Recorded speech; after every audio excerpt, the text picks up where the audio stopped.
1, 2, 3, 4. Yay. Da, da, da.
Hello, hello, lovely people, and currently it might just be me, who knows?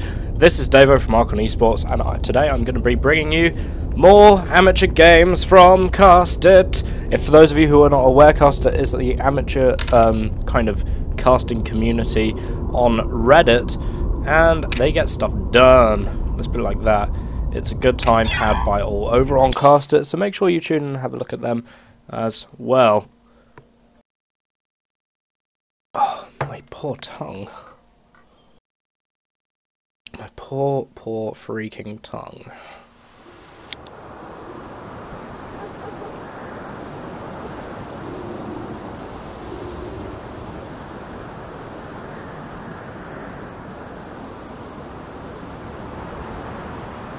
Alright then. Cool, I guess I should make this good for the VOD, as it were. So, that's a guess.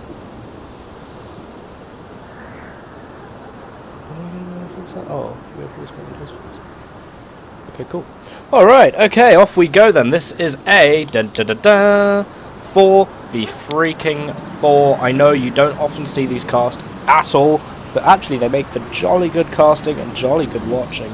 So that is what I'm doing today, because to be honest, I really like casting team games. It's an Achilles heel of mine, as it were. It's just something that I quite frankly love to do. And it is actually submitted today by Castit, who I've casted a lot of actually over my time on being on Castit. So that's always good times, good stuff like that. So in the top right hand corner today we have our yellow Terran, who is Castit. We have our pink Protoss, who is Zaha, which is pretty cool. We have Walker, who is our orange Terran here in the far right, and Revolution, who is our green Protoss in the right. And down here at the bottom we have our purple Protoss, who is Griffdog. We have a blue Zerg, who goes by the name of Bruno. We have Sukiyaki, which is a pretty cool sounding name, and he actually looks like he's got a very early spawning pool there as well, so I mean, something we'll have to look out for. I know that in 4v4s, 3v3s, whatever, it always kind of comes down to who is cheesing and when. There's a lot of cheese that goes down in these games. And last but not least, we'd actually start him, our red Protoss, Doug Funny. Yay, Doug is funny. That is the whole freaking point. Alright, so we're blocking off the top of the ramp here for team. What should we call the team? I suppose if there was more people in the chat, I'd be able to ask, what should we call the team? What should we call the team? What should we call the team? Let's see, they comprise of only Protoss and Terran.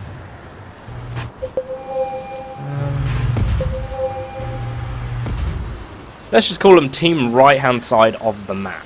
No, that's too long and convoluted. I think they're pinging about the forge there, indicating that, of course, there might be a cannon rush on the way. Is this true, Dog Funny? Is this true? I just don't know. It doesn't look like it's going to be true currently. As Dog Funny looks entirely more interested in just defending himself at this point in time by building up a lovely big wall. Yes, oh yes. So, what are we going to call the teams, man? Zerg and Protoss. Okay, Pro-Zerg. That's the left-hand side there. It's Pro-Zerg.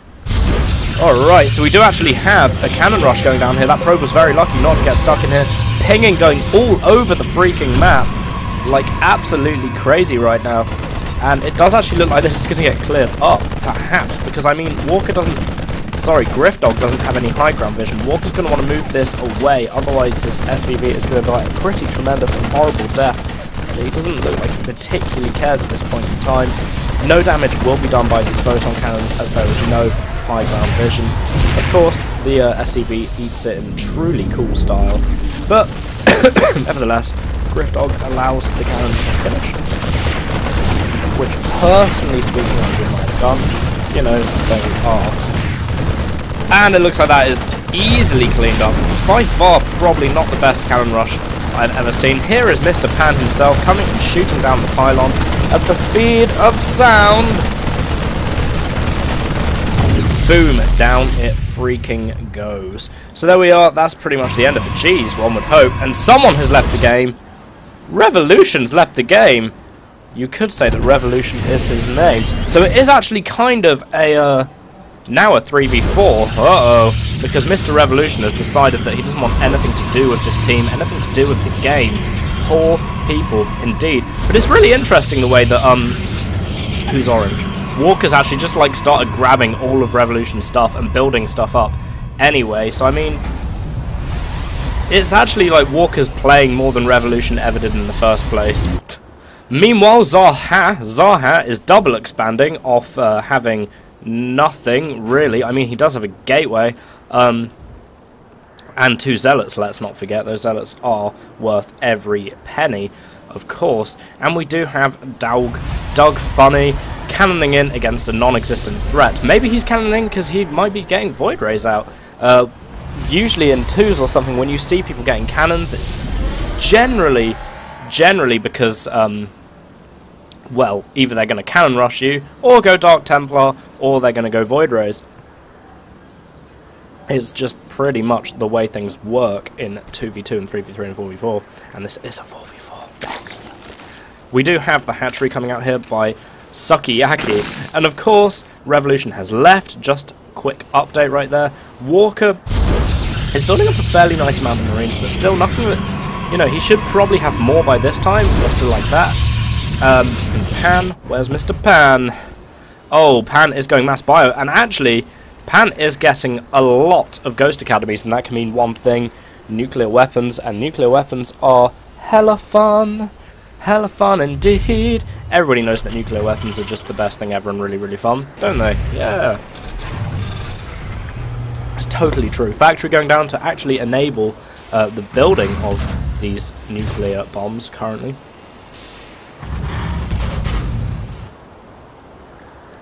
Alright, and Sukiyaki is just going to sit outside of the Red Protoss base for a little while. Of course, that is his ally, so he doesn't have to worry too much. Overlord Exile going on in the bottom left-hand corner and pinging. What are they pinging?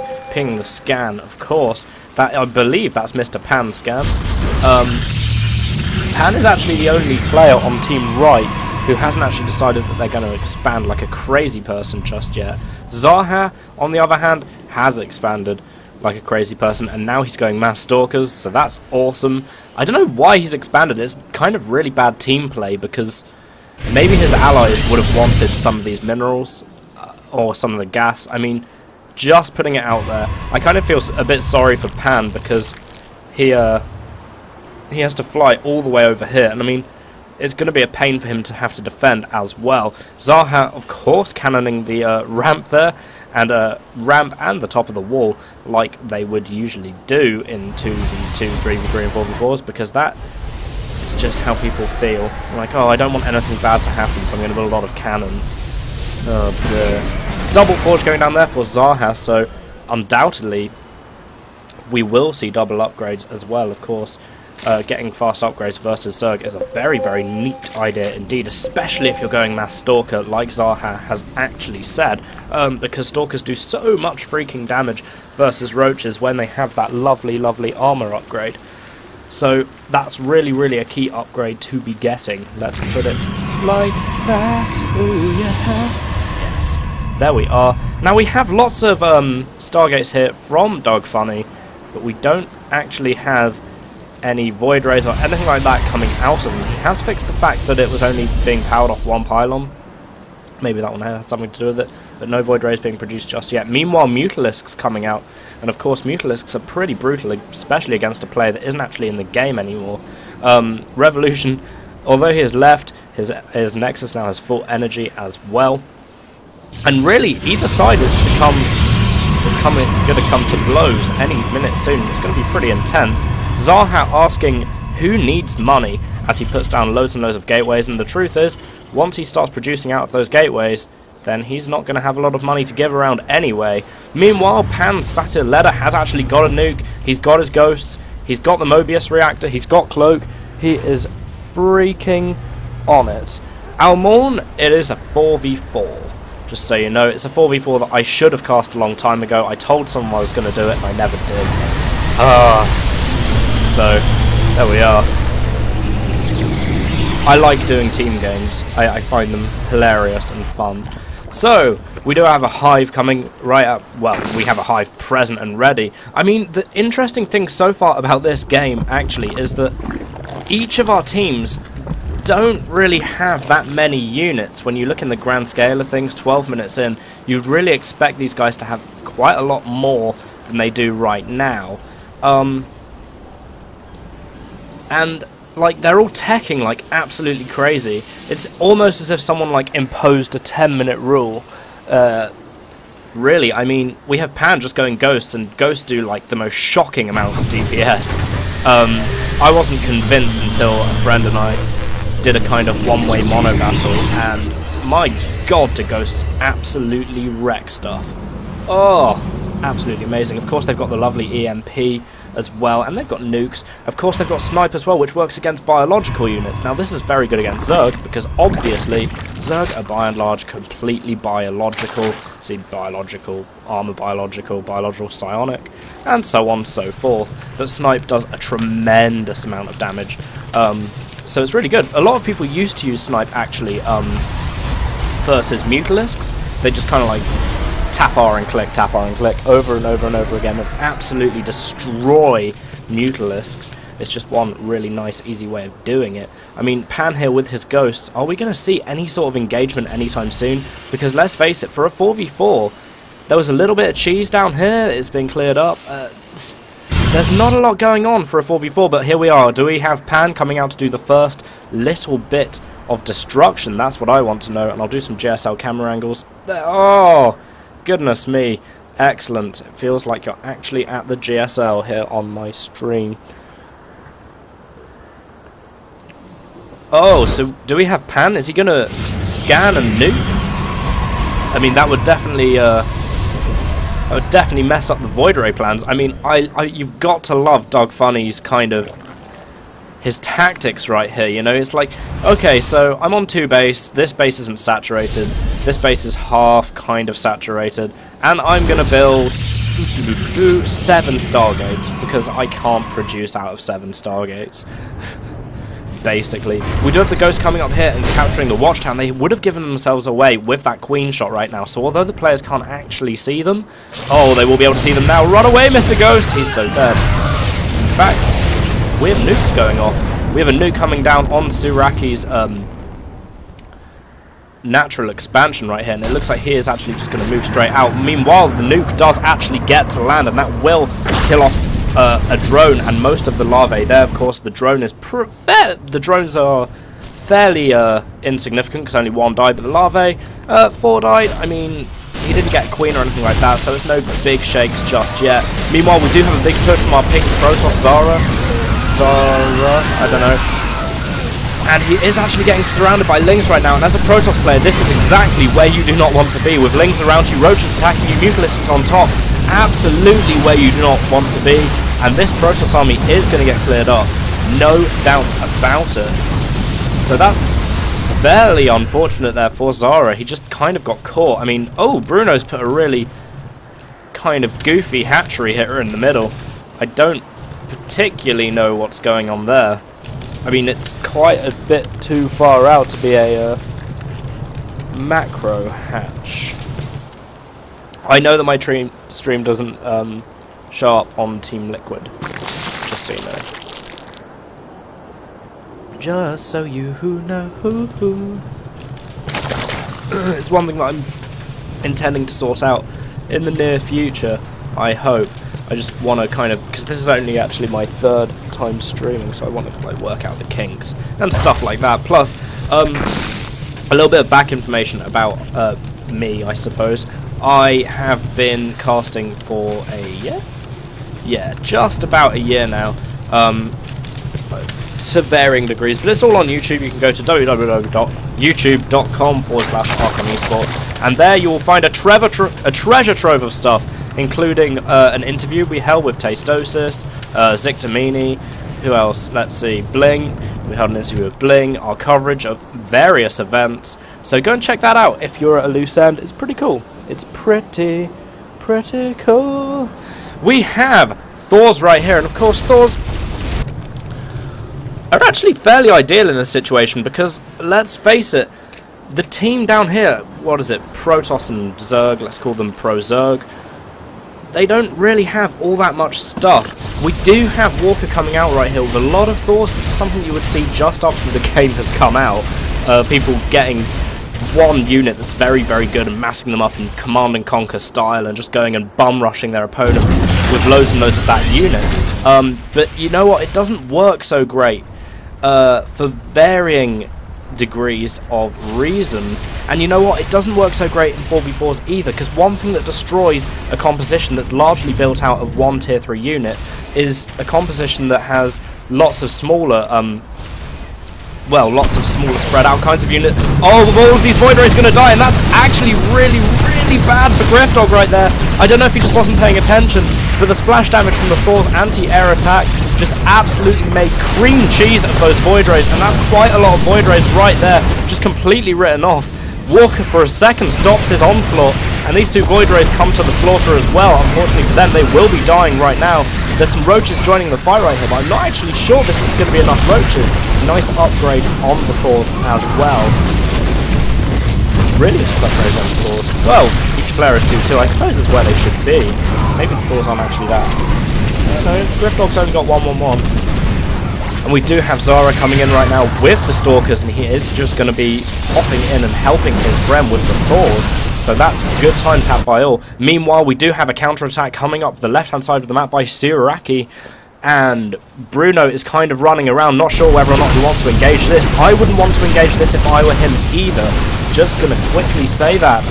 Meanwhile, we do have a rather large attack coming down here with Mucolists on what I think were Zerglings, but unfortunately, everything dies.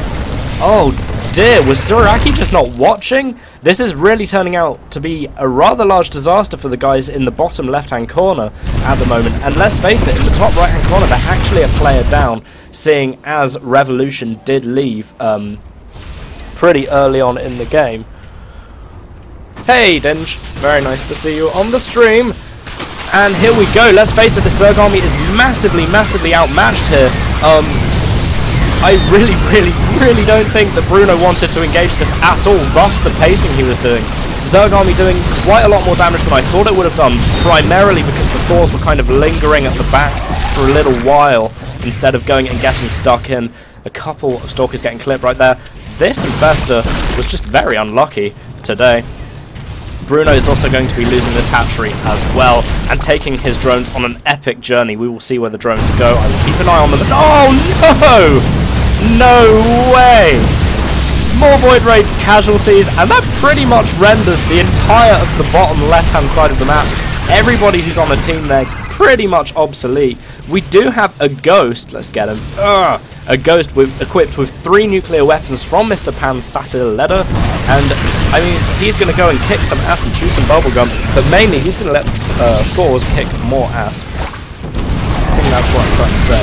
Meanwhile, that splash damage comes down again on the light biological. What are the Mutalisks?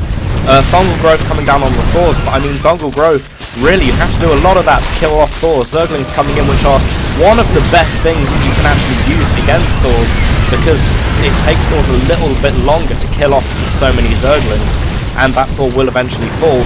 Meanwhile, nuclear weapon is landing. These drones are going to be very, very unlucky today, and down they go. We do have Suriaki losing 2 extractors as well to that attack. Meanwhile, Walker has just started pumping out more Thors as well. And you know, earlier when I said, oh, God, people who just pump out one sort of unit, hey, it's working for Walker, and that's all that we can ask for currently. Whew. Blimey. So at the moment, in the bottom left-hand corner, we do have all of our guys at a shockingly large disadvantage. We've seen that Walker's Thors can just tear through most air units that these guys mass up. I mean, Doug Funny has 1,000 minerals and is not making anything, and that is fine by him, apparently. He also needs to saturate these Nexi a little bit. I'm not actually sure what level of game this is, but if I was to kind of pick a level, it would be a silver level, because I do know that Pan is a silver player. Just pointing that out there. And we do have Pan getting lots of Ravens. He has the Seeker Missile. He's ready to blow up a lot of Void Rays and Mutalisks, and ultimately, really, can I turn the team color on the mini map? You got it, buddy. Bam, there we go. There we go.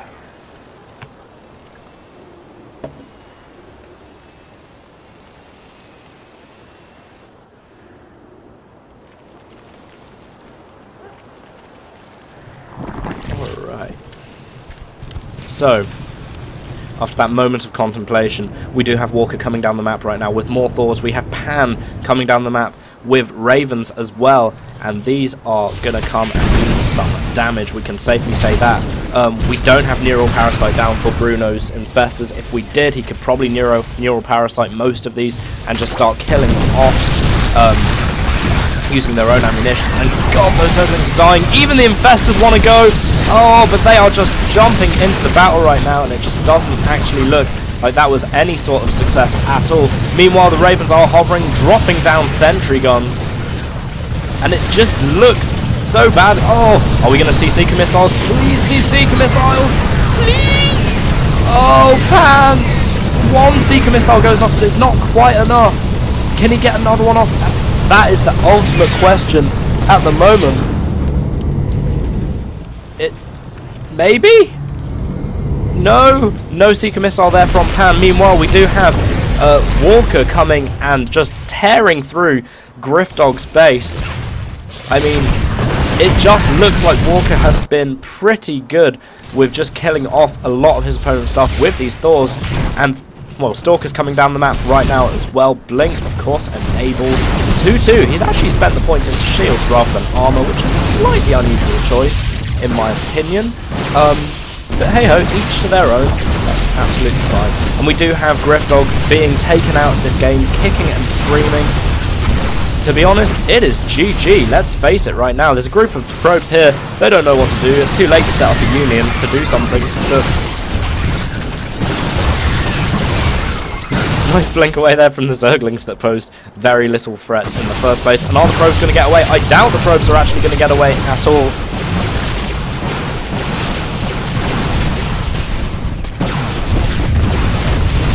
Down go the photon cannons, and the simulator is going down also. Hooray. Thors, more Thors coming down, reinforcing Thors for Walker.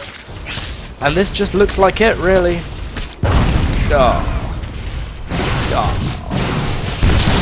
And that's pretty much it. There's not a lot more you can say. I mean, let's face it, this is pretty much game over for team bottom left-hand corner at the moment. So, oh wow, we do actually have Doug over here getting weapons and armor +3 for air. The armor has just finished, I believe, so that's pretty cool. It's something you don't usually see. But yes, I agree. Blue team OP. Absolutely ridiculous. Oh, Bruno's left the game, and this is the part where people start leaving the game and weeping into a cup and then drinking it from weakness. Oh, that was weird. What possessed me to say that? I have no freaking idea. But should I just carry on to the next game, or should we just see this out? I want to kind of see all these Void Rays die. I think Doug Funny realised that he had loads and loads of minerals and now is actually building stuff. He's building stuff about 10 minutes too late. Mine. Lots of pylons going down. I mean, when you look at someone's base and they've got like 2 pylons building, let alone 1, well, you know, like, if someone's like drops 2 pylons, you know that they're probably supply block. Unless they're on 2 base or something, or 3 base. You know, like, it's... when they go and drop 4 like that, well, you know that they're really supply blocked then.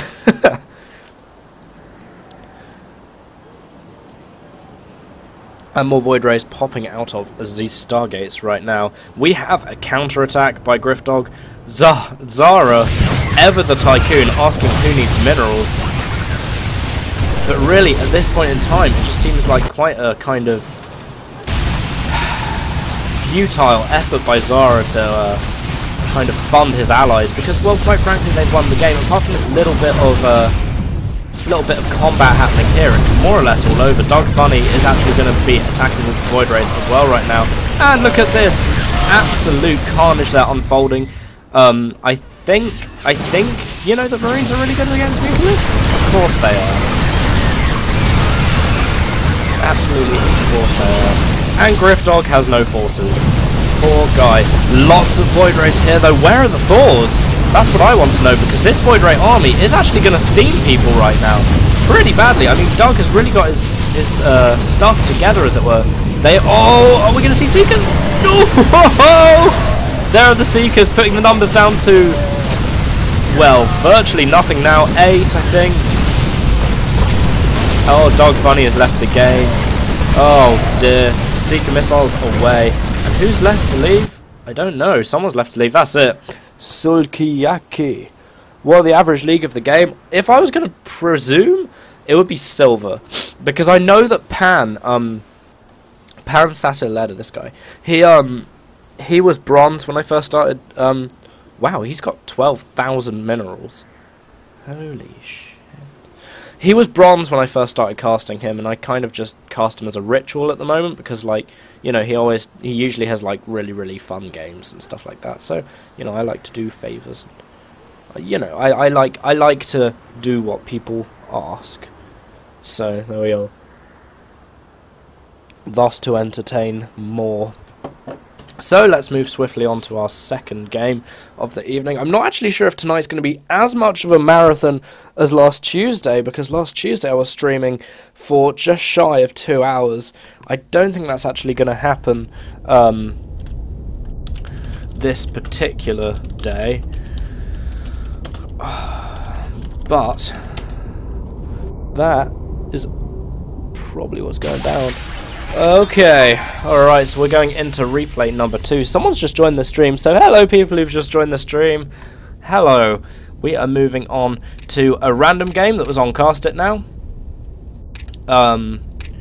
Well, I say random, it's just a game that I saw on Castit. I was just going to cast. I will just point out again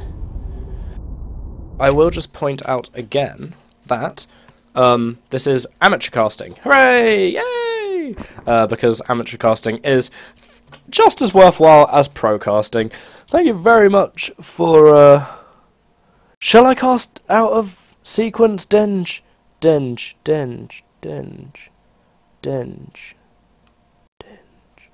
Is it on Castit, your game?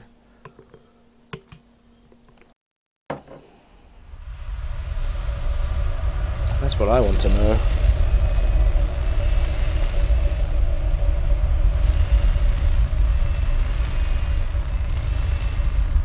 Alright, so here we are. Are we live again? Is that happening? No, now we are though. Fantastic. My lovely numlock key did not work. Ugh, annoyingness. So, this is Antigua Shipyard, one of these lovely maps. Oh, yeah, I am casting that. This is a shorter one. So that will be cast in about 10 real minutes, 15 Blizzard minutes. Alright. That I should have that on my list. I should. It's all good. Amazing. Right. Clear the throat, because I'm getting a bit of a frog in my throat, as some people say in Britain. Let's see. In the left-hand side today, we have Demasiri. Demasiri, who is our red Terran, and in the right-hand side today, we have Seojung.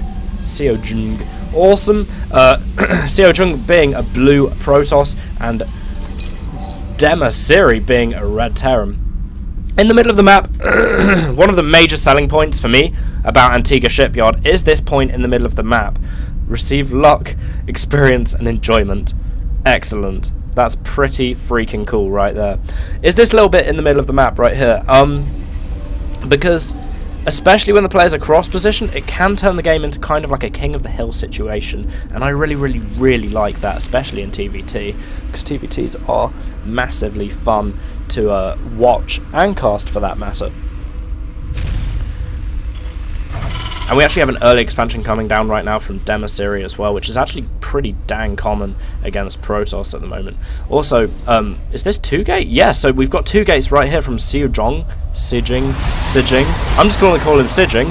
We've got 2 gateways coming down right from Sijing, and this definitely means, I mean, you can tell from the rally points that this is going to be kind of like a 2-gate in base, as it is known. That is actually the technical term. You can look it up on Team Liquid. And what? Oh, unbelievable.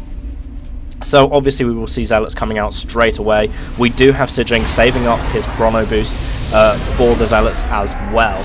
I believe these games are at a much higher standard than the previous 4v4 that I cast. And you know what? Demasiri even, he's going to be in a little bit of trouble. I mean, if he gets some Marines out pretty quickly and does some pretty impressive micro, he'll do just fine here. Obviously because, well, Zealots are only melee. So it just really depends if you can do that quite quickly. I mean, if Zealot gets into the mineral line, Demasiri could lose a lot of mining time, and that is a disaster at the early stages of the game, and this harassment could turn around to be pretty dang effective. It really just depends what Sijing does with his Zealot pressure that he's got going on right now. Is he actually going to be able to deny this barracks going down? I don't think so. The barracks does come up. Marine's almost out. This Marine is going to have to do some really crazy stutter stepping in order to avoid dying. Sijing not actually being as effective as he could be. Oh, SCV's pulled off the line in order to deal with the Zealots as well. Not a bad call at all, because obviously the SCVs are going to tank the damage. Nice micro there, pulling SCVs away from the Zealot as well. This Marine does the opposite of starter stepping and just runs into the Zealot instead. 2 more Zealots coming down right now, but more Marines are popping, and this Zealot pressure will end. If we look at the income tab right now, though, wow, Demasiri is about half as much mining. So I mean, even though this harassment is kind of not going well, actually it's going fantastically well, really, all things considered. I mean, Demasiri was on half the income right there. I think this, wow, it's still going though, really. I mean, these Marines aren't being as microed as well as they need to be for this to survive. Demasiri is actually really gunning for it on the micro though, to a pretty cool degree, but that guy just kind of stood there and took it. More SCVs coming off the line right now, thus more mining actually lost. And again, you can see those numbers drop. But it definitely looks like the end for this particular Zealot. Oh wow, looks like the end for that Marine as well. And down he goes, and that is the end of the Zealot pressure. And if we just actually have a look at the workers killed right there, Sijing has actually done a really good harass there. He's managed to kill a whole load of workers. He's managed to stop his opponent from mining, which is very important indeed. I know that Terran have mules, but let's face it, still, you really want SCVs mining as well, as they are like a backbone of the economy. I don't know if this is sarcasm here from Demasiri, or I don't really know, really. I mean, it wasn't a proxy 2-gate, it was a 2-gate base, and we do have Sijing actually expanding right now and getting a cybernetics core as well. Obviously the cybernetics core pretty dang late, and this does make Sijing a little bit, like a tiny bit. I had the units lost tab up. I'll just put it back up because someone just said it in tab, in chat even. it makes Sijing a little bit more vulnerable for the meanwhile, like simply because he has to kind of race to get that tech, he has to race to get his units. I mean, fair enough, Demissary, he kind of is doing, he's getting back on his feet now. I mean, if you look at the income at the moment, it is like low 1,000 right there for Demissary and kind of 800 for Sijing. So I mean, really, Demissary has got back on top of his mining in spectacular fashion, and it leads to the question, was Sijing actually building probes whilst that whole harassment was going on? That is the question. Nothing being produced right here, which of course we should be seeing stuff produced. Stuff should be being produced, but you know, whatever, that's fine. And sentries coming up. Of course, sentries are going to be very, very important in this fight indeed, because of the nature of the battle. It's worrying, really, for Sejong about the fact that his army is so much smaller at the moment, really, and getting sentries is just a brilliant way to kind of make that difference not as huge. I've forgotten the word for it. It's a good way to stop the bloody thing. Make the threat less big. I don't know. I have no idea. I've lost the word. It's fallen out of my brain. Is this SCV actually doing the scouting? Yeah, so this SCV here from Demissary is actually just going to go around and do all of the scouting right now. Which of course should have probably been done earlier, but given the circumstances, Demissary is just going to get away with it now. He is actually going to get into the base of his opponent. He's going to see various bits of tech. He's going to see that his opponent is getting a Twilight Council and a robotics facility, so you know what? We could actually be seeing Blink Stalkers or something like that, like a blink into the back of the base. From that, maybe some sort of Warp Prism drop with Charge Lot, something like that. So we now know that Demissary has a fairly good idea of what his opponent is going to be doing, and on the back of that, he is going to be moving out right now with a lot of Marines. I mean, Sejong's force fields here on the ramp are really going to be quite important. I believe this is one of the ramps that needs 3 force fields to actually cover it successfully, I think. It's a very wide ramp, but I mean, either way, Sejong is going to have to be really on it with his force fields, because there is a load of really pissed off Marines coming straight to his base, and he is going to see them right now. I bet a cold shiver goes up his back. He sees the Marines crossing over the map. The Marines, of course, oh wow, they don't have stim. No stim is down. Of course, that does work to a disadvantage, but Sejong really needs to bring his sentries close to the ramp, or actually just go to the ramp in general. And oh, I'm not sure about these force fields. They just block off the... No, I really don't know about these force fields, as there were zealots running into the Marines, and they just got blocked off by their own force fields. Not that this Protoss force is enough to really contend with this. I genuinely think this is game over right now. And we have Demissary just kind of like walking into his opponent's base. It doesn't matter if you've got stim, if you manage to bounce back from a harassment as well as this, really. And I think this is it. I mean, we have Demissary actually getting more stuff in as well. More gateways just finishing up for Sejong right now, but now he doesn't have the expansion to support them, even if he does defend this. Robotics Bay going down, of course, showing intention for Colossus. But it just looks like he's given up. Really, that's it. So there I'm more or less gonna go ahead and say that that's probably it. If nobody minds me calling it that early, but we do have our Terran opponent just running around and absolutely fragging so much stuff right now. So I think that's it. I might just move straight on to game number 3. Maybe I'll fast forward for a bit. Yeah. This is something that I don't usually do, just so you know, but when it's fairly obvious like this that the game is gonna end in a certain conclusion and it drags on, then this is just a far more worthwhile way of doing things. Boom! Amazing. So that is that. I hope that's that. Anyway, are they still going? They're still going. Okay, that's that now. Alright, cool. So let's carry on to game number 3. It's game number 3 on the Archon Esports stream. Oh, yeah. So GG to that. Nice one to both of our players today.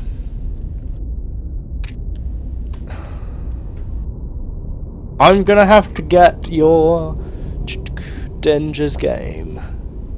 Right, just bear with me while I grab Dinger's game that he wants me to cast. If anyone wants a game like this casting on the fly, that should be just fine. But I am actually just gonna type because I've got the chat open on my Mac, you see, so I'm just gonna lean over and yeah.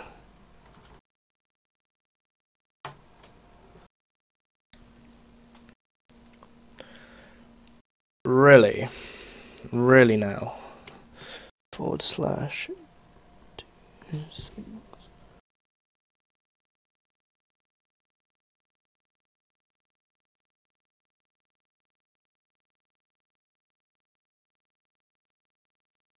Right.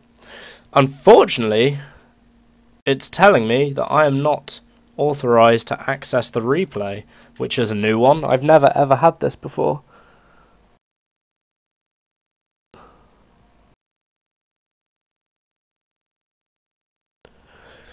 I know, I've never had this happen before.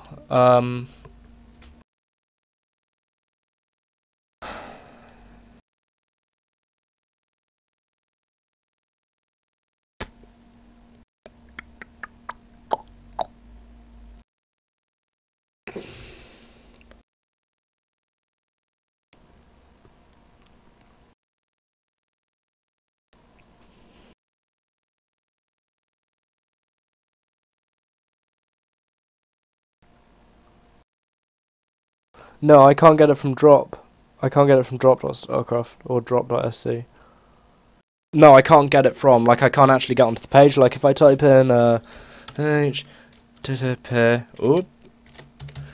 drop.starcraft, then it's 6.3. Oh, no, it's not. It's... Oh, God, that's what I get for not having my glasses on.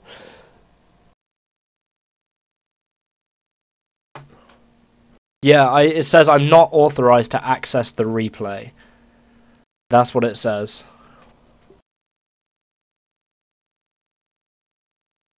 Okay. I tell you what,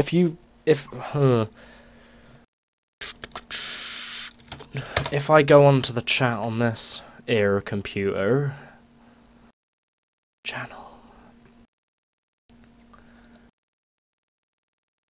and then oh wow, Starcraft's open. Wow, I've just seen a picture of my own stream. Let's close that down. Oh, much better looking.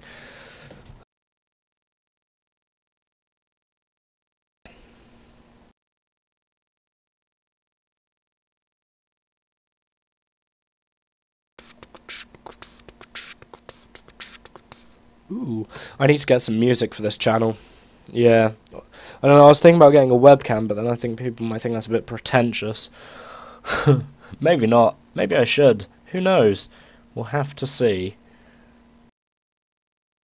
Could I ask Dinge to put the link in the chat? To see if I can get it that way. Again, because I'm on a different computer now. I know that sounds really weird, but it's just the way it is, unfortunately. Yeah, it's so weird. You're not authorized to access this replay. Pain in the arse.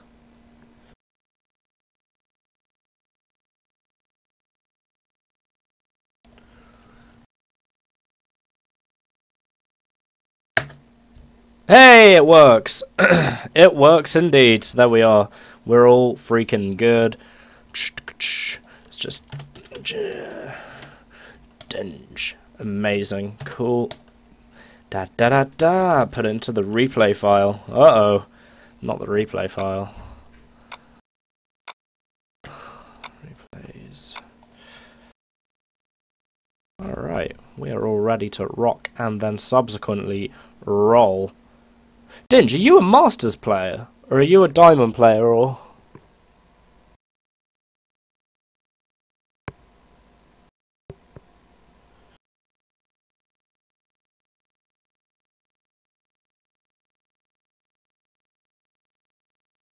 Oh, you're versus masters. Okay, and you're diamond. Okay, cool.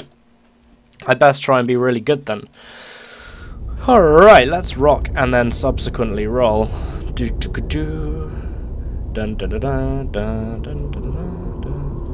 Multiplayer Dinge. Cool. Awesome. Hello, killer bunnies.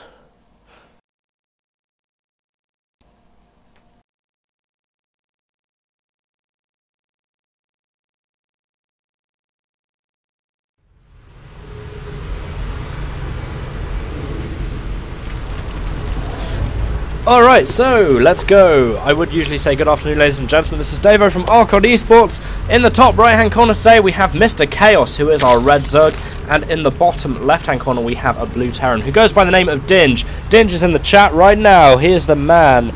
Oh yes, Mr. Killer Koala, you are most welcome on this stream. Phantasmablismic. Oh, fantastic.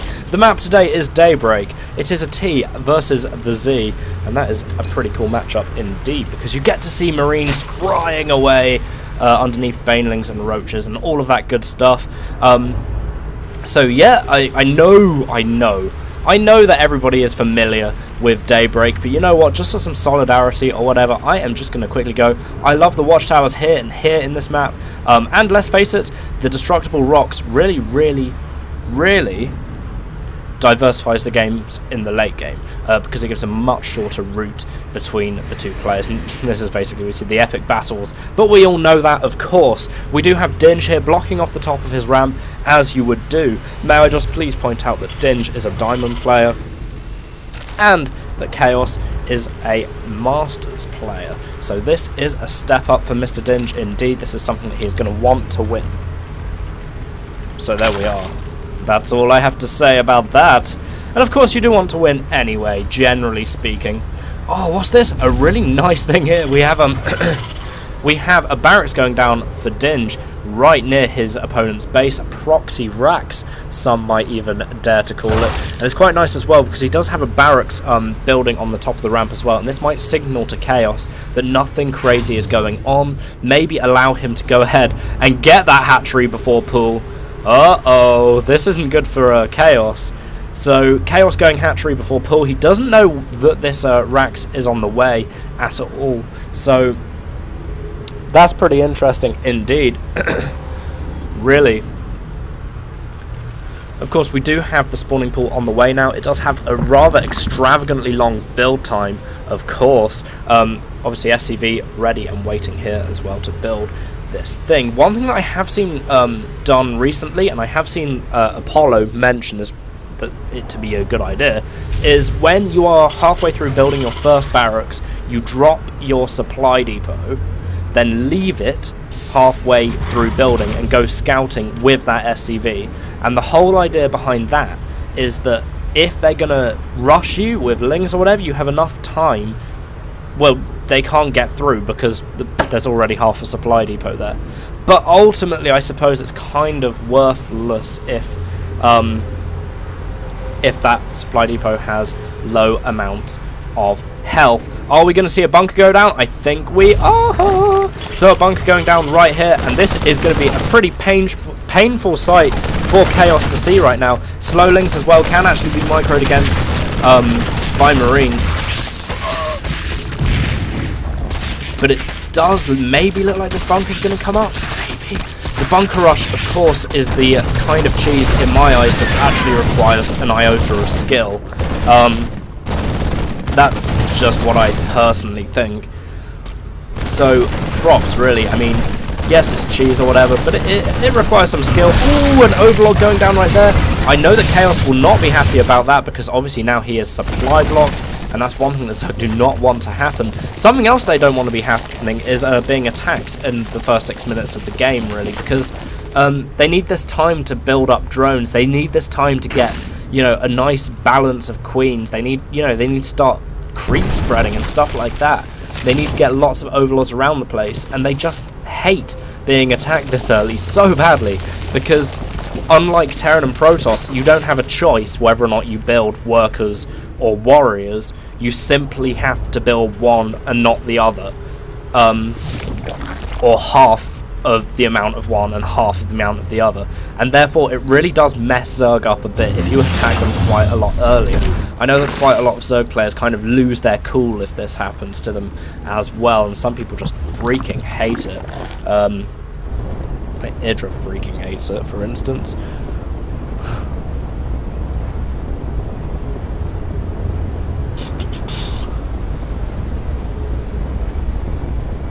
Alright. Sorry, every time I go silent, I'm just like leaning over to read the chat. So there we are. Okay, so I need to, just a quick interlude right here. I need to know whether or not my stream is laggy. That is something that I definitely need to know.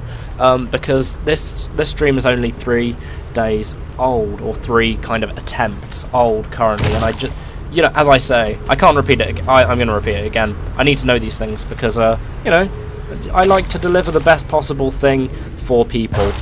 I tried to actually start my stream a little while ago and it went horrifically wrong. Marine standing over here, we actually 10 in total. Just kind of contemplating what is going on. Of course, they will not want to move into that in any way, shape or form. Dinge doesn't actually know that the second spine crawler is here right now. He doesn't know that, well, he doesn't know that his opponent's got so many lings. Meanwhile, he is actually supposedly doing a double expand. Maybe? Perhaps? I mean, you will see Terran sometimes building a command center in their base in order to feed SCVs onto the mineral line as they kind of go along. But it's... I don't know, I've never really seen someone get 2.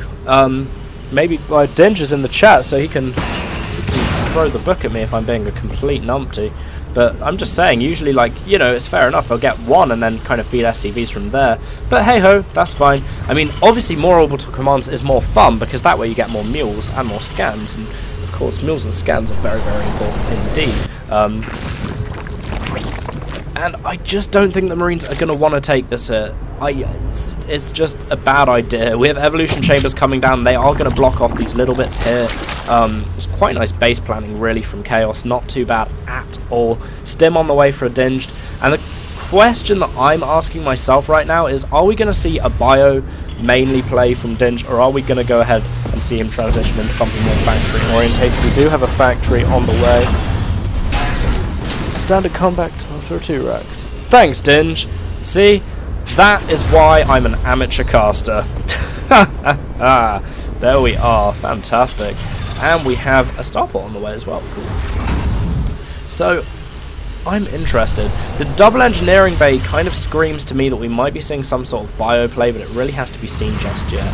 Also, Stim on the way, but I think I've mentioned that previously as well.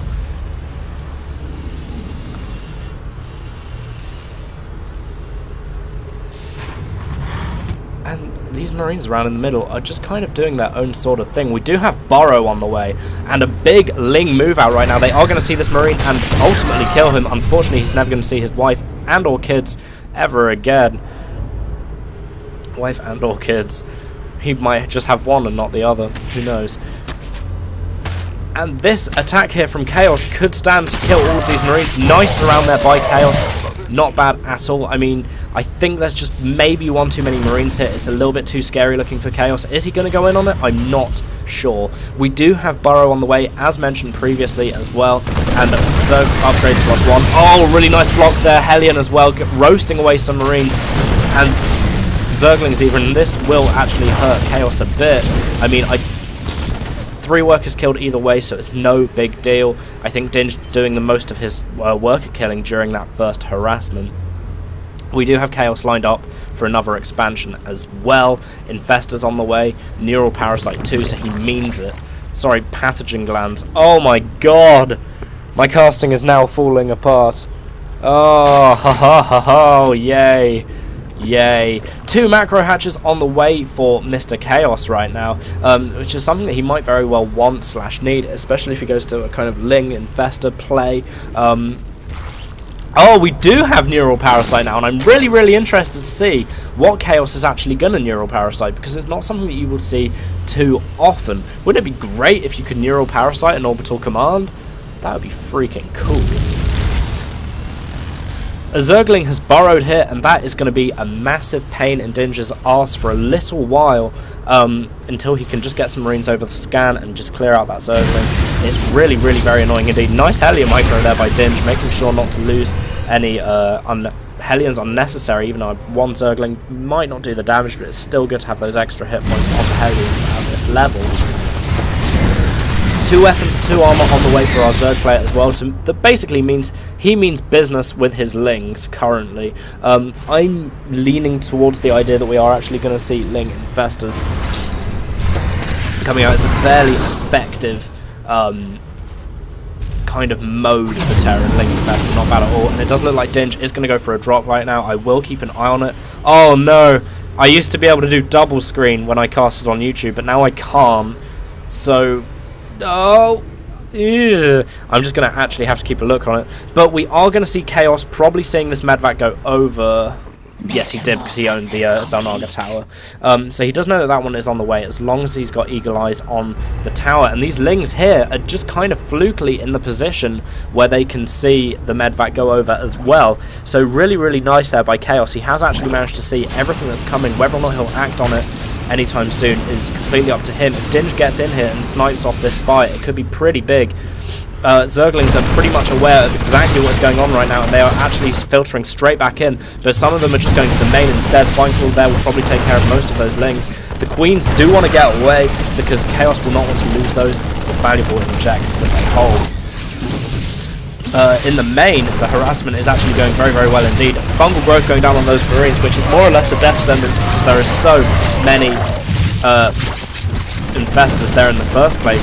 Meanwhile, this harassment down in third base here of Chaos is going fairly well actually, rather undisturbed for quite a while, and Marine Marauder managed to get away, no Infestors in sight. So if we look now, workers killed, Dinge is up to 26 workers killed. He is not leaving his Zerg opponent alone, and in many, many ways this is the way that you want to play ZVT. Like, absolutely, you do not leave your opponent alone. You absolutely harass the living daylights out of them. And you know what, if you do it well enough, you'll get to the 16-17 minute mark and there'll be a 40 supply difference between you. So that's awesome. 26 workers killed. It really says it all. Nice one by Dinge right there. These Zerglings here are going to be converting into Banelings and heading straight for the mineral line. Is this Marine going to scout it? He is not. This could be pretty dangerous, really. I'm not actually sure if Centrifugal Hooks has been upgraded. We will see if the Banelings roll or not. Nope, they don't roll. And this is going to be seen right now. Uh-oh. Uh-oh, Dinge. Oh, no. Oh. A Baneling preemptively explodes. It just... oh, no, it actually looks like the Banelings missed their opportunity right there. They're going to get some workers, but that harassment was nowhere near as strong as Dinge was. Only 2 more workers killed, actually. I would have thought there'd be more, considering it's Banelings in a worker field, but you know what? That's fine.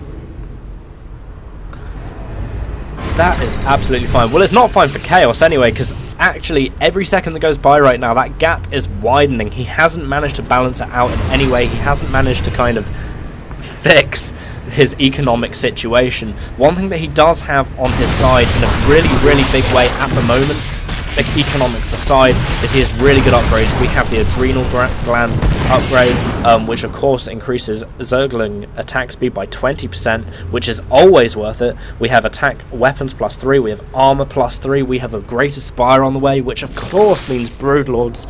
So I mean, if Dinge leaves Chaos alone for long enough, then Chaos might actually have a really nice fighting army, but Chaos needs to do something about his economy right now. It looks like he's going to be doing that by putting another hatchery down, but it might be a little bit too little, too late.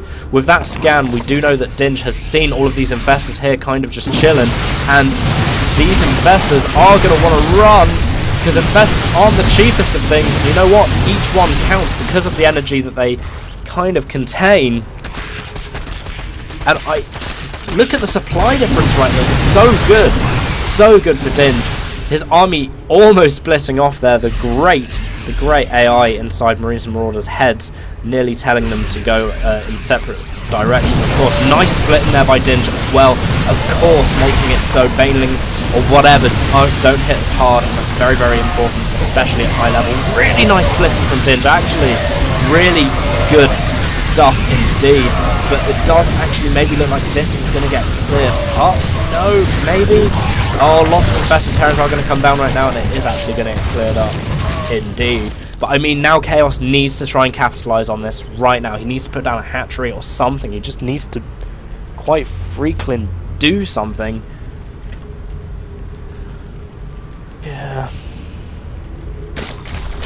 Really. Really. I mean, Chaos needs to do something. Quite badly. I was kind of thinking that Dinge might have, you know, maybe like gone for the whole thing there, but I think there was just too many fungals going down on his army. That was a pretty big factor in it. We have a wall of racks there as well for Dinge as he moves out as well. Medvacs going, and they do look like they're on their way to another drop as well. We can see the rally point going into the base. I wonder what they're going to try and snipe. If they can get the greatest spy, that would be a great thing, but they will be dropping right in front of 2 spine crawlers, which of course will be a pretty painful landing for them. +3 will have finished by the time they get there though. And oh no, there's so many queens there to greet them, and oh no! That poor Medvac will never ever lift another marine in her life because her life is over. Oh dear. But I must say, at the moment, Chaos is really, really in trouble. Quite badly. I mean, look at the income tab. We have almost 500 more minerals being collected annually for Dinge. I mean, they say that Zerg players should try and stay a base ahead. Chaos has been on 3 base for ages now. Dinge is just getting his 4th. He looks like he's about to go and send that to go and be his 5th somewhere. I mean, Dinge is macroing well, and to be honest, quite a lot better than Chaos is at the moment. And are we going to see this engagement come down right now? No, the Zerglings are going to run away. Zerglings are going to run away. I mean, there are quite a lot of infestors here, but I think that Chaos might want to wait until he can just turn these into Broodlords, because Broodlords, of course, are such a game-changing unit. Dinge, though, it looks like he almost knows that it's going to happen. I'm sure maybe he does know. He does know because he's seen the Greater Spire. So he's packing out the Vikings, which is, of course, a very, very good move indeed. And this kind of might make Chaos want to call his bluff a little bit and go, you know what, if you're getting loads of Vikings, maybe I could do like a supreme sneaky and just get tons of roaches or something. I don't know. Because Chaos will know. Oh, but that's a lot of Broodlord. That is a lot of Broodlord. That's 7 Broodlords coming out right there for Mr. Chaos indeed. Overlord on his way home from doing the shopping gets completely murdered. Weapons +1 on the way as well, and that's obviously a drop down here in the bottom right hand corner will get cleared up pretty quickly indeed. These Marines and Marauders are just going to get eaten alive by the Zerglings, and Miss Medvac is just going to have to go home or just sit there. Alternatively, no problems there at all. And finally, we have an expansion coming down right now for Chaos. Absolutely finally, I mean, it's a little bit late, that's all I'm going to say. It's a tiny, tiny, tiny bit late. Well, actually, it's pretty late.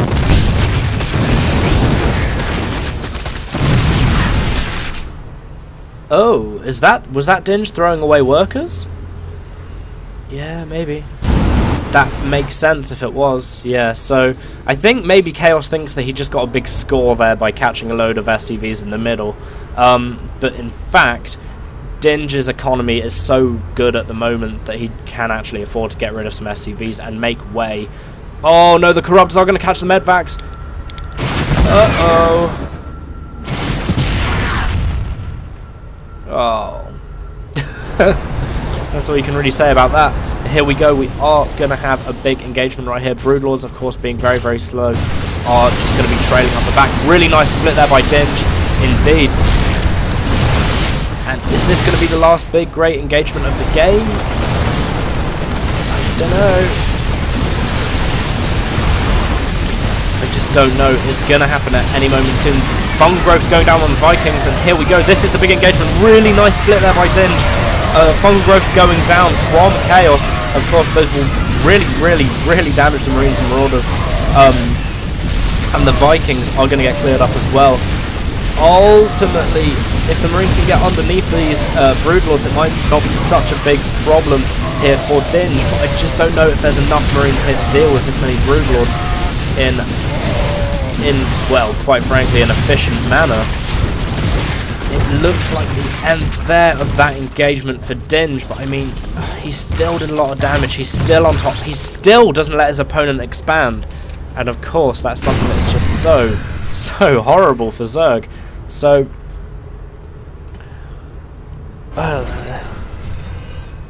I can't really believe that he hasn't expanded yet.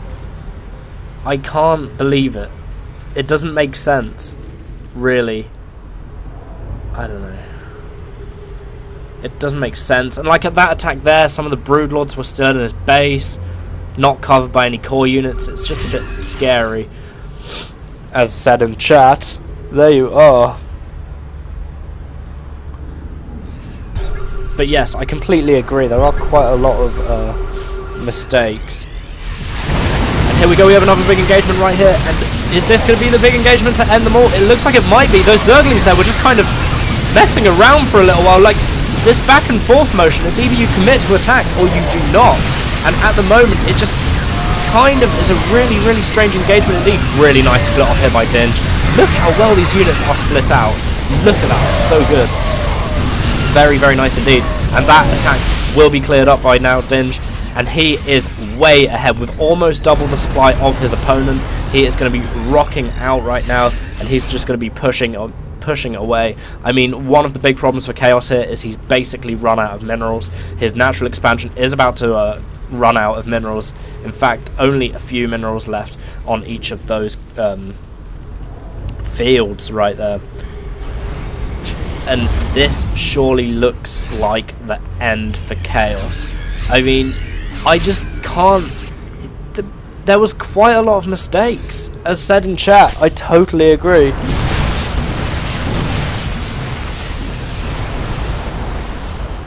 I totally agree.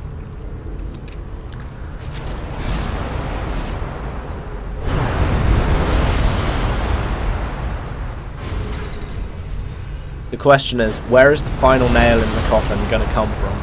Is it going to come in the form of attacking... Oh wow, that's a lot of infestors. Ugh! Luckily, Dinge has no detection with him. Otherwise, all of those infestors would have died. Well, I mean, luckily for Chaos anyway. But I mean, the odds are so heavily stacked against Chaos at the moment. It's almost scary. And Vikings landing, seeing there are no more Broodlords about. Vikings actually do a comparable amount of DPS to a Stalker, so that's pretty good. Just a little bit of a factoid right there for you. And I mean, Infestors basically all run out of energy right now. Not a huge problem about the Infested Terrans, you can just simply run away. Or you can stand there and just shoot them. Shoot them down! No problems there at all. Meanwhile, we do have another attack coming into the natural base right here of Chaos, and he is... I'd say that he's fucked, but I don't try to swear. He's in very, very, very bad shape indeed. Like, very bad shape. And he's also cottoned on to the fact that there are infestors running around underneath him as well. And that's it. It does actually look like the end of the game, so I pronounce it GG. Of course, I shouldn't GG before it's over. Oh, that's nice. Excellent. Nice one, Dinge. That was really, really nice. Like, really nice. I really enjoyed watching that game. I mean, Chaos... To be honest, Chaos didn't deserve to win. Like, at all. Like, he didn't get off 3 base. He didn't get off 3 base in a 32-minute long game playing Zerg. It doesn't compute to me, that's all. So... I don't know. I've just clicked on the APM tab because someone was talking about APM in the chat. So, there you are. Yeah, actually. Dinge is about 176 on average APM in that game. So, well done, Dinge. Nice one. Fantastic. Let's kind of move on right now to another game. Let's move on. So where am I going?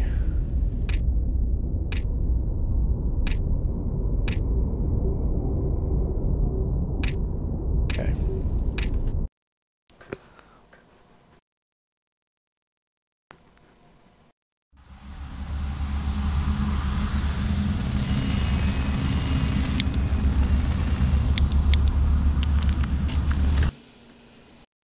Alright, back we are.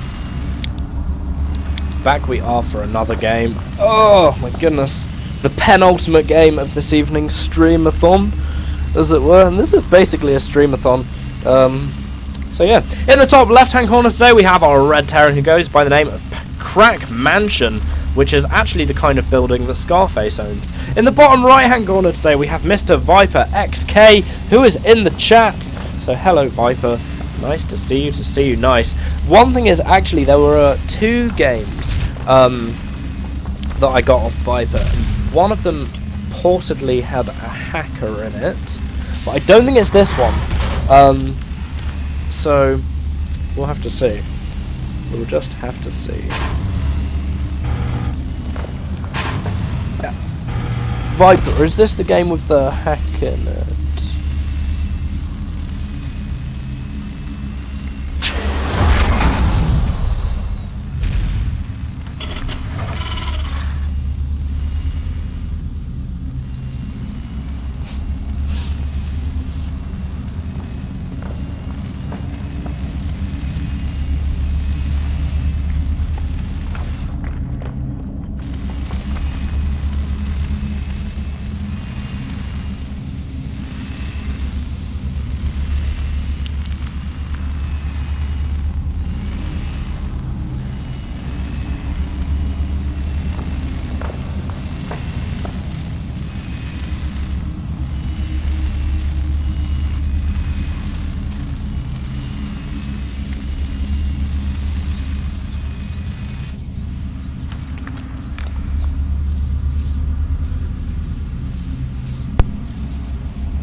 Alright.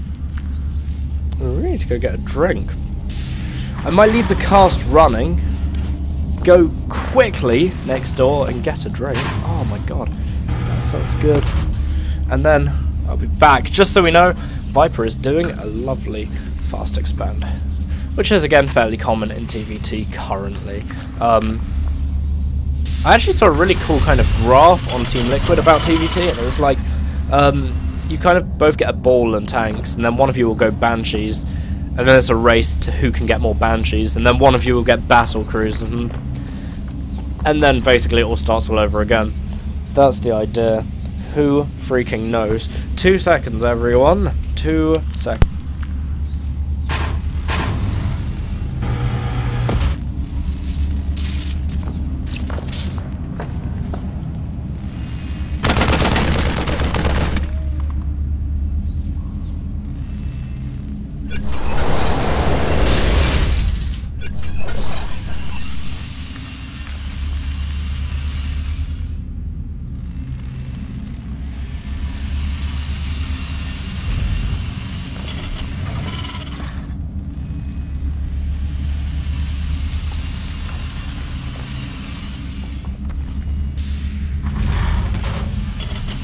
And I'm back. Excellent, so we do actually have Viper going for a third base pretty quickly as well. No problems at all there. Anything to kind of get ahead in this situation is pretty much preferable, let's say it. Especially, I mean, it means you can get a nice and earlier orbital command as well. Both of these players are probably going to go ahead and grab siege tanks at some point, because that is something that you do usually see in TVT, very, very stereotypically. And that always results in fun, because seeing a shell land on a Marine's face and their body goes 12 ways to Sunday, although gruesome, it is really, really fun to watch. Just say.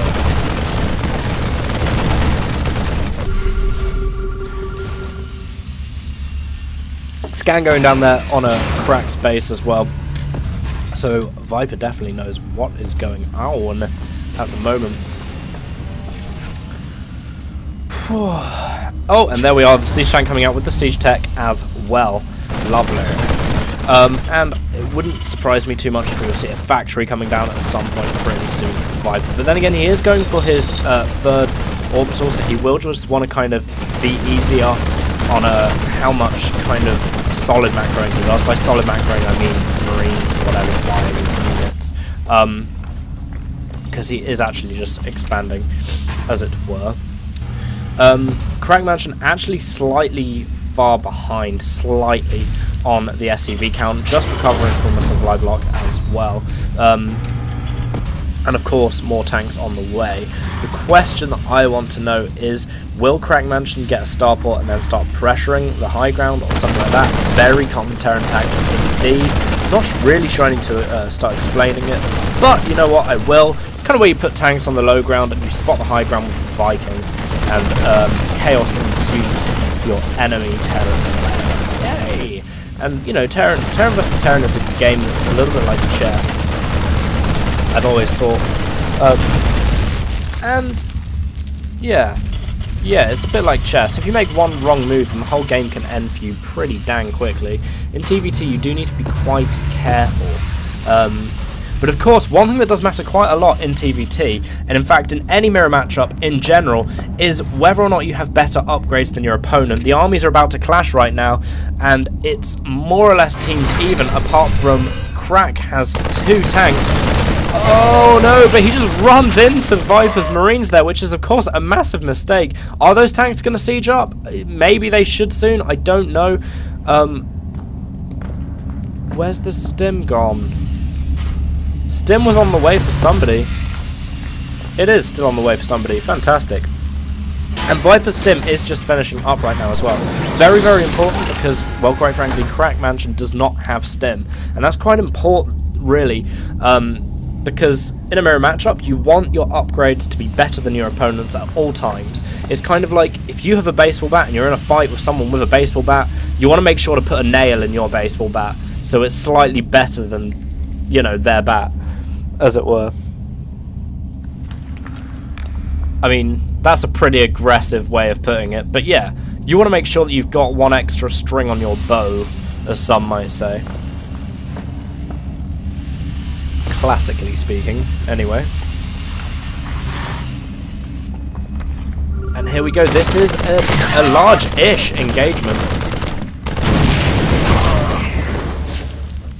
And there is the stim right there from Viper, and he is actually going to catch many of those tanks out of position. He is just going to snipe them down, and the tanks go down, and that's it, man. That's what the stim is there for. The stim is there so you can bum rush your opponent. You know where they are, you see your opportunity, and you go, go, go. And that is the point of the whole TVT setup. And the reason I said it was like chess, Viper saw that his opponent was out of the base, not sieged up, and, well, frankly, it was easy pickings, and he just managed to stim there and go and just completely destroy his opponent's army so very quickly indeed. And then one engagement like that completely justifies getting another base as well.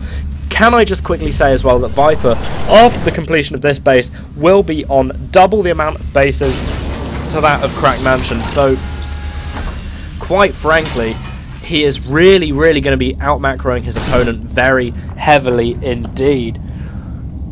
So, I mean, that's good times. Very, very good times for Viper indeed. And I must say, XK is probably the coolest letters that can come after somebody's name. So nice one on that. I mean, you could have put like LY, but that wouldn't have been as cool. So you're totally on it. Nice one, Viper. We do actually have Crack Mansion finally destroying these rocks and making plans for an expansion, although the command center hasn't actually been placed yet. And we do also have Viper finally getting stim.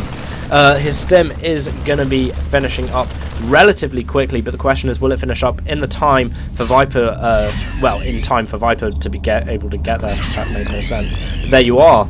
Yeah. Siege tanks right here will blow up anything that's in their radius. I'm not actually sure if Crack Mansion knows that this is coming or not. He may have just been able to sneak a peek, but now he definitely knows that it's coming without beyond all recognition, as there is a base is under attack warning from Addison? I don't know. And taking down the reactor is a really, really smart move right there. It's a way that you can just really, really damage your opponent's output quite quickly, because it's almost like destroying a starport. Oh wow, we have a big engagement coming through the right here, and this... Oh, I'm so sorry I didn't catch that earlier. What a fail that was. It looks like Crack actually just got through these rocks.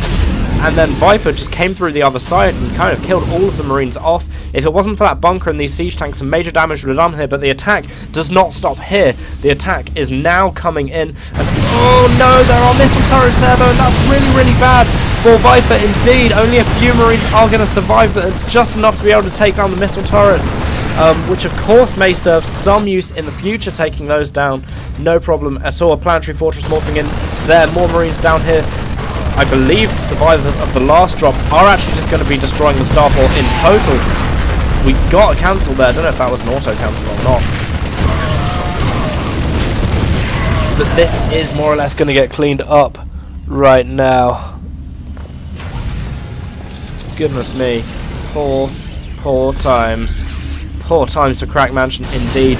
Viper has actually got his expansion up right now and is doing well for himself indeed. He is doing exactly the opposite of the European, in fact the world economy at the moment. He is thriving with no problems at all, with almost 1,000 minerals more income than his opponent. We do have a command center on the way right now. It looks like Crack Mansion's kind of realized that he's a little bit low on the old money front, so he is going to be double expanding right now and heading out. And it is really worthwhile to kind of point out that, oh, is Viper going to catch this? Is Viper going to catch this? I just think there's too much stuff here from Crack Mansion. I think there's too much stuff. Yeah, man, Viper will get cleaned up.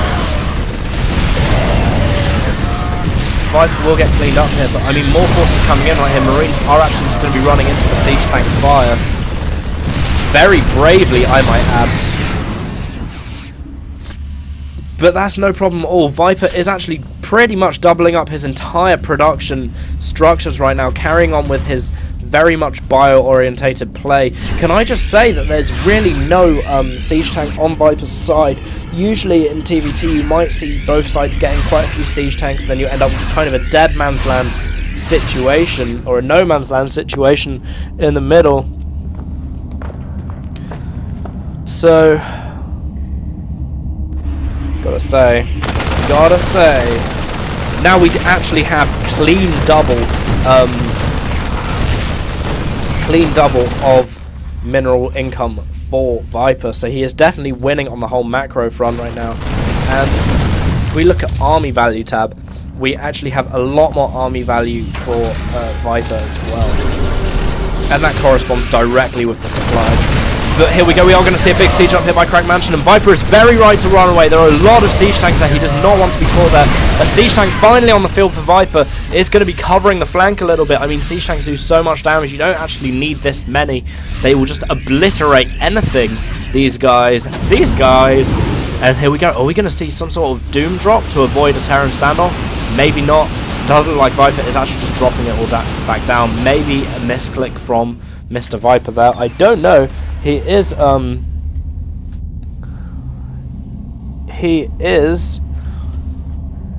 the chat, so ask him if you want. That's fine.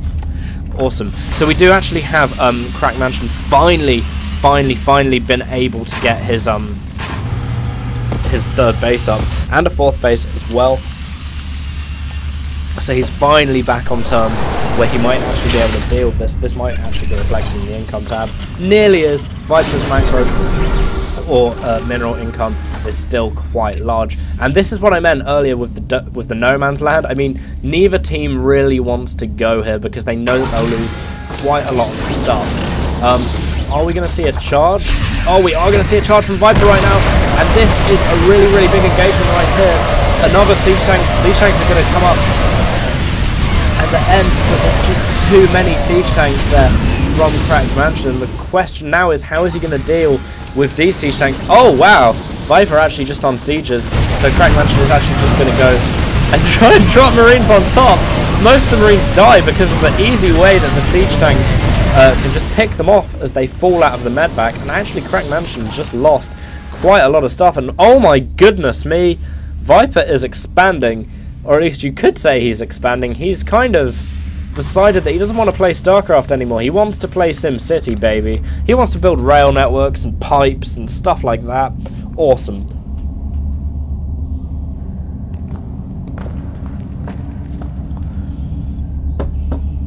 let's just have a quick look at the work account. So Viper's work account is pretty dang high, actually. 104.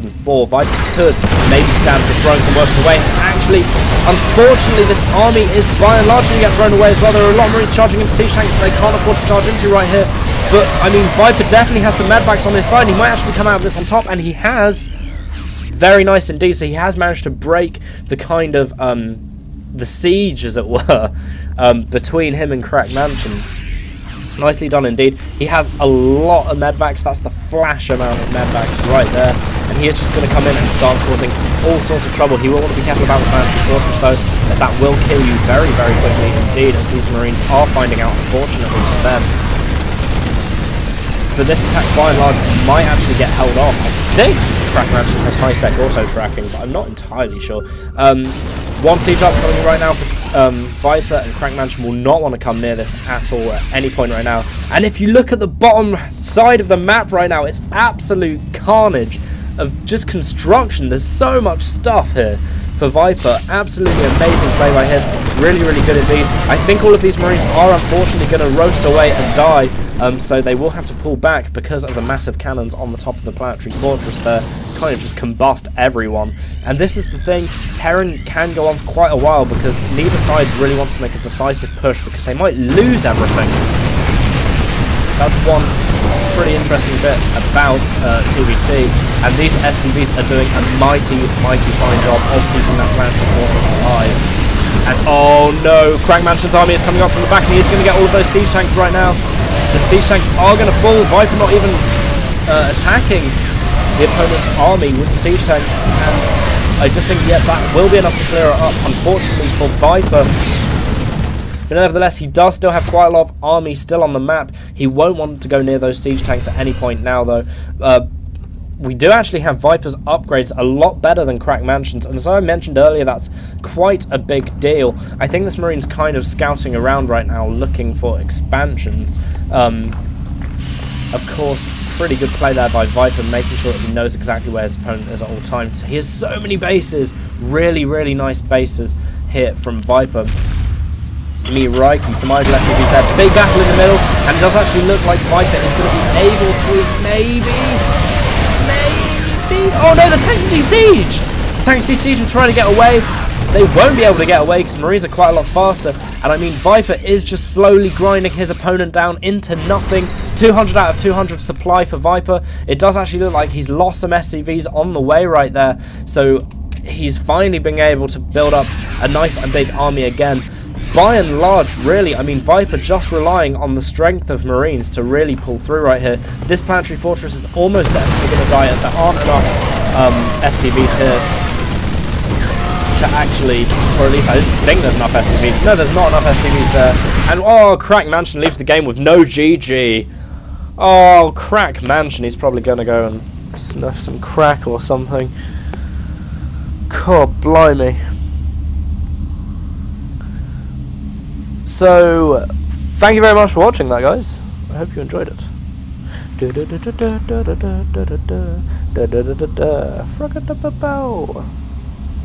Fantastic. Yeah. There is some talk in the chat about how many expansions Viper has, and, you know, he's very thoroughly backed up, as it were. Not backed up as in, like, a bad thing. It's like, you know, back up as in, like, you know, you put it on a CD or whatever. I do talk bollocks sometimes, don't I? Right, and now we will go on to our 5th and final game.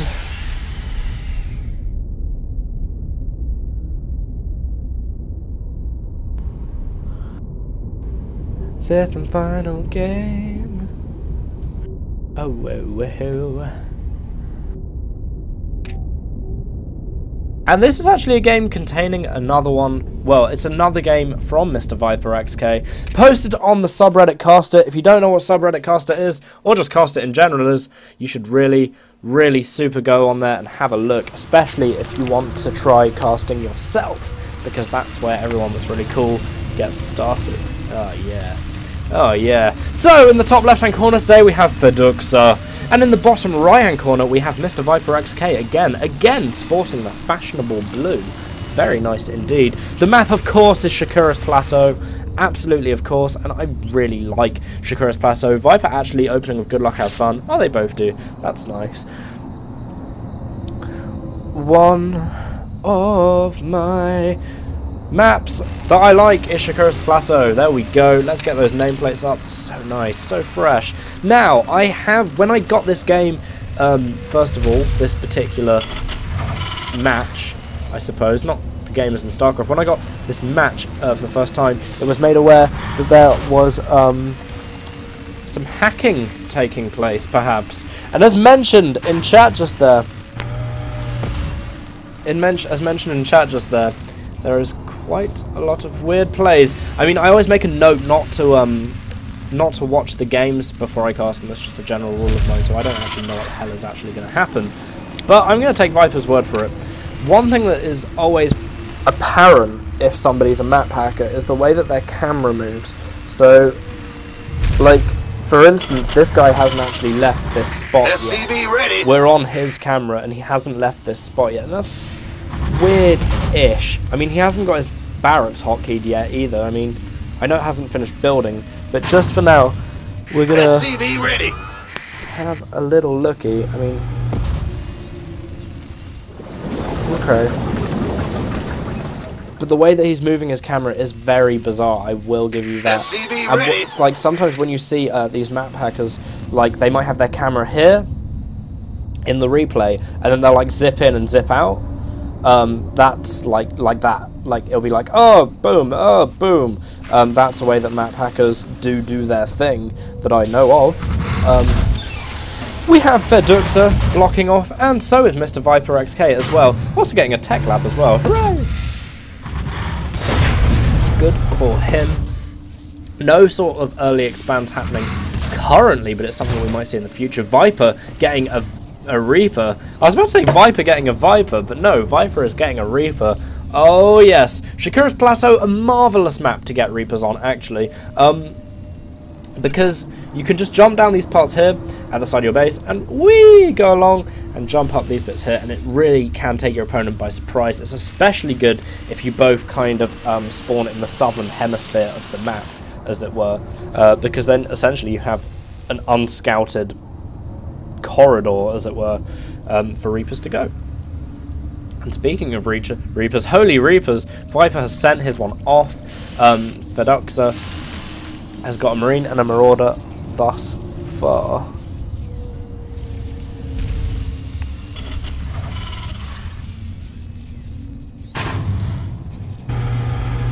I mean, let's just see what happens, really.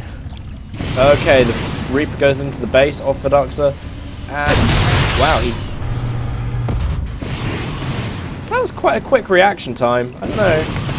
That was very quick. Viper didn't really even... It's all... I don't know. I don't know, man.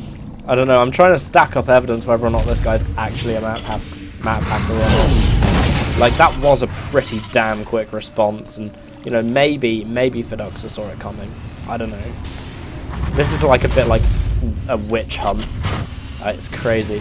We don't stim on the way for both players right now. Unlike last game where Viper actually managed to get his stim out quite a long time before his opponent, which of course really helped him smack his opponent in the first engagement.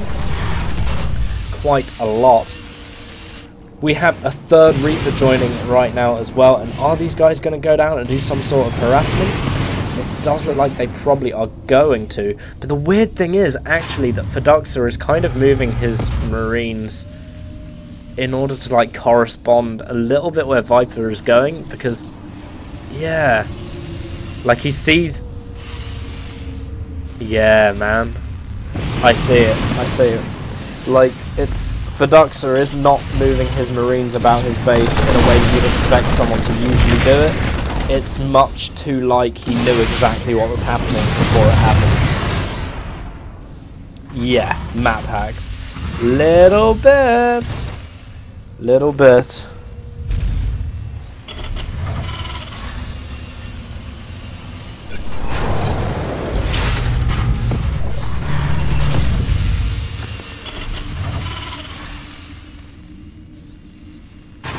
Oh dear, Mr. Feduxa.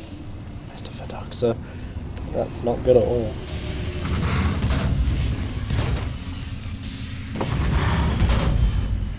The evidence is stacking up against Mr. Fidoxa. If only he could get a map hack to actually make him...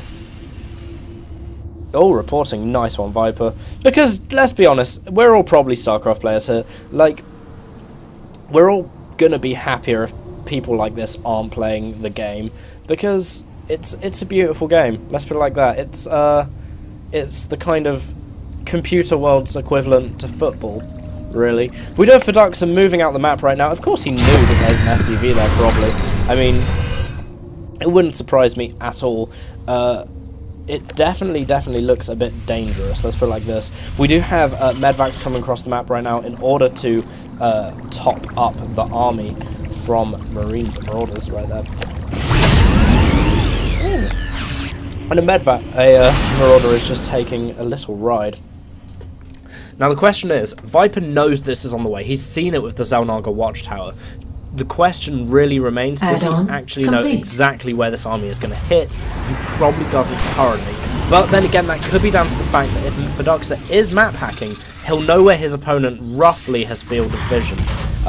So he'll be able to stay out of them that much better. We do have Viper coming up right now, and he does have stim, his opponent does not. But Viper does not have medvacs yet. I mean, Fidoxa does. Lots of SCVs there dying, lots of Marines dying as well, and this is not great with Viper, unfortunately. I think really, like, the way that the map hacking has worked out here is just completely pretty much ruining the game for Viper pretty damn quickly, but it does actually look like he's going to be able to shut this down. Maybe? Maybe? Yes. So Viper has been able to shut it down, and that's pretty much good. Quite frankly, for Viper and everyone that's good and just in the world. So that's absolutely fine as well. I mean, let's be honest, he may be able to map hack and whatever, but he certainly needs to learn how to kind of play. I mean, he's getting his expansion, but it's quite late, really. I'm not overly convinced. He only got stim a tiny while ago. I mean, his bloody Starfall isn't producing anything. I don't know. Not overly convinced about this guy's play, really, in general. But it does seem kind of eerie that he knows that where Viper is going to be. Yeah. I completely agree with Tume Senpai in the chat. Exactly, if you were going to map hack, why wouldn't you just play green? You're so right. Because, you know, like, you can take like 5 expansions and just plonk an army roughly in the middle and then just jiggle it about a bit. And let's face it, then, you know what's going to happen. Viper coming in here with the response, and this army is probably going to get cleared up by Fidoxa simply by the virtue of the SCVs being there as well. Siege tank also here too. No siege tank on the way just yet, but we do have a drop coming down here from Viper, just attacking, there's someone shooting something, there we go, just one guy attacking this refinery right now, but that is pretty much gonna get cleared up. I think the extra firepower of the Immortal proved to be a little bit too much there for Viper.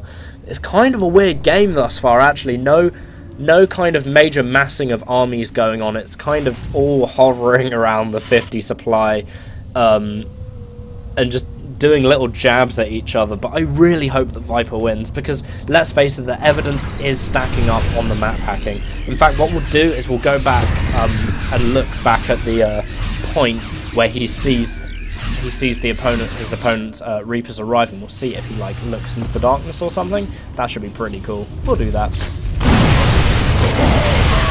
Is Fidoxa going to focus down the siege tank?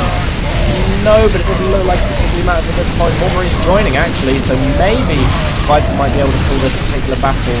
Oh, nice pickup there by Vipers, making sure that the siege tank does not die. Really, really nice indeed. Massively good micro there from Viper. Me Reiki very, very much. It's one thing doing that kind of thing on Starcraft Master in a controlled environment, but when you actually just do it like this, and you do it that well, it's very, very impressive indeed. So massive, massive, massive props there to Viper for doing that. really nice, really good stuff. But I mean, Viper has no reinforcements on the game, and Fidoxa leaves. Viper has nothing streaming in, but I don't know, man. I do actually feel like maybe that was a hacking scandal. Yeah, a little bit. Let's have a looky. Da, da, da, da.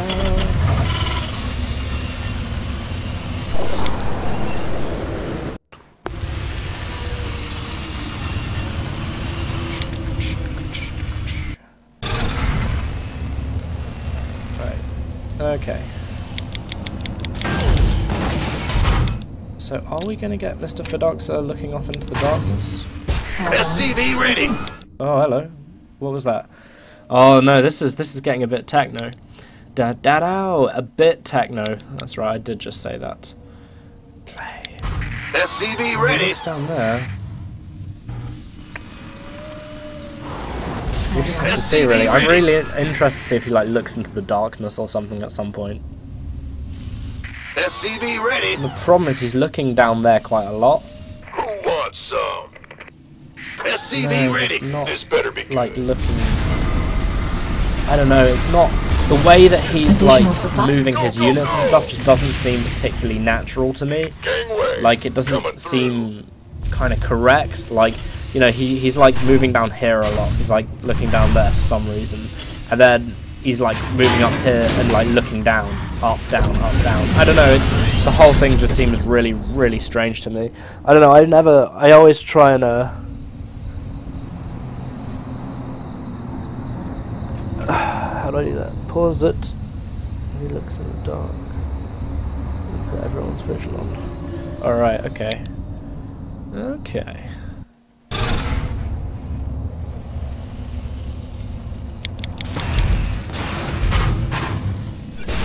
Yeah, like the Reapers are here, so if we put his vision on,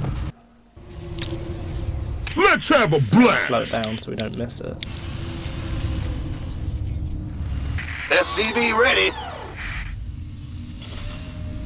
You want a piece of me, boy? SCV ready. Okay. Our SCVs are under attack. SCV ready. Who wants some? SCV. Okay, right, here we go.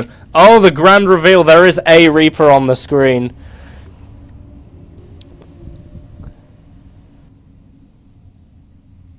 I don't know. I don't know, like, I mean, he did look down and he did see a Reaper there. I don't know why someone would be looking down here either. Especially as he's not moving down. I don't know. It's all up for debate at the end of the day. I try and avoid map hackers and cast with map hackers in like the bloody plague because, well, you know, I mean, it could impact on people's enjoyment of the game, really. But anyway, this has been quite the marathon. There's been quite the marathon ever. So, thank you very much for watching this evening, gentlemen. Much appreciated. What else? That's about it, really. So, I'm going to be probably streaming random bits and bobs here and there. So you might want to favorite or something. I presume that's what all the cool kids doing.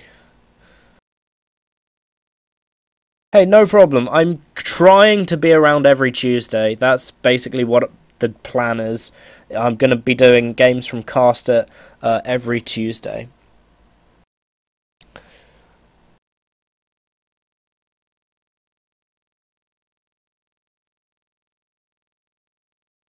But yeah. I don't know, man. That's highly suspicious. Highly freaking suspicious. Let's just put this back on. Get something interesting to look at. Alright.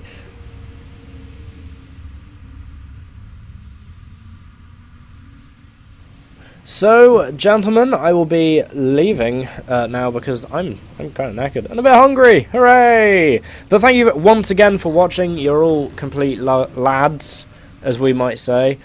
No, I won't be playing.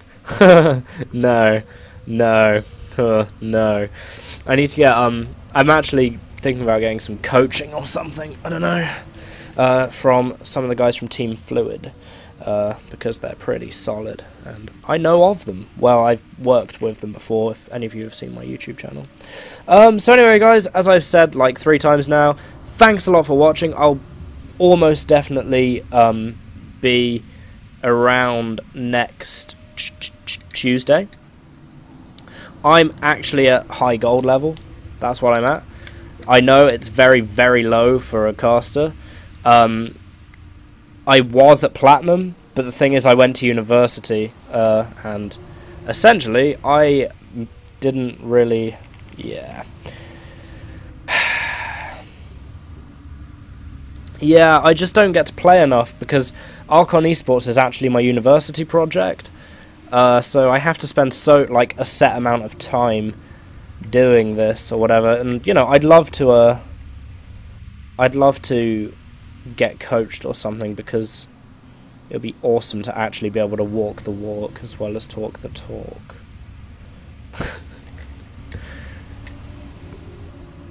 Yeah, so make sure you hit that favourite button, and I'll see you guys on Tuesday. As I say, I might be streaming random stuff like Worms Revolution. I was streaming that yesterday. Oh my goodness, if you haven't played Worms Revolution, you should go and play it. It's awesome. It's so good. I just love worms. So there we are. Not the kind of worms that are like medically frowned upon. I mean like Worms the video game. So, have a good day. See you later, guys.